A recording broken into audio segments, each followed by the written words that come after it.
د ملا عمر په اړه د حقاني حیرانوونکې خبرې وایي د اسلام ساتنې لپاره راغلی و.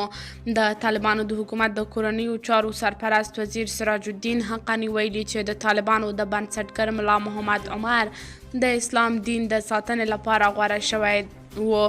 ښاغلي حقاني دوشنبه د لړم پر 14مه نیټه په زابل کې د ملا عمر د قبر ښکاره کېدو په مراسمو کې ویلي و چې نوموړی د اسلام د دین او نظام د ساتنې لپاره غوره شوی و. د هغه په وینا امیرالمؤمنین ملا محمد عمر مجاهد د دین او نظام د ساتنې لپاره غوره شوی و. ملا عمر په کندهار کې زیږېدلی دی. په 1493 کې د طالبانو بنسټ کېښود او په 1996 کال کې ورته د امیرالمؤمنین لقب ورکړل شو.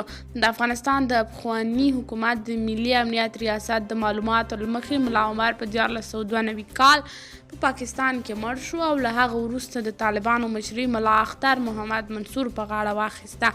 ملا عمر له 1996 تر 2001 پورې د طالبانو مشر و، خو د سپتامبر د 11 له بریدونو او د القاعدې د ځپلو لپاره د امریکایي ځواکونو له برید وروسته یې حکومت سقوط وکړ.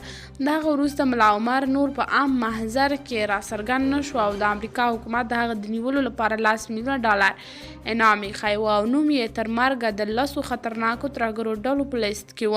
اوس له 9 کلونو وروسته طالبانو په زابل کې د هغه قبر ښکاره کړی او د طالبانو د کابینې یو شمېر چارواکي د هغه د قبر د لیدو لپاره زابل ته تللي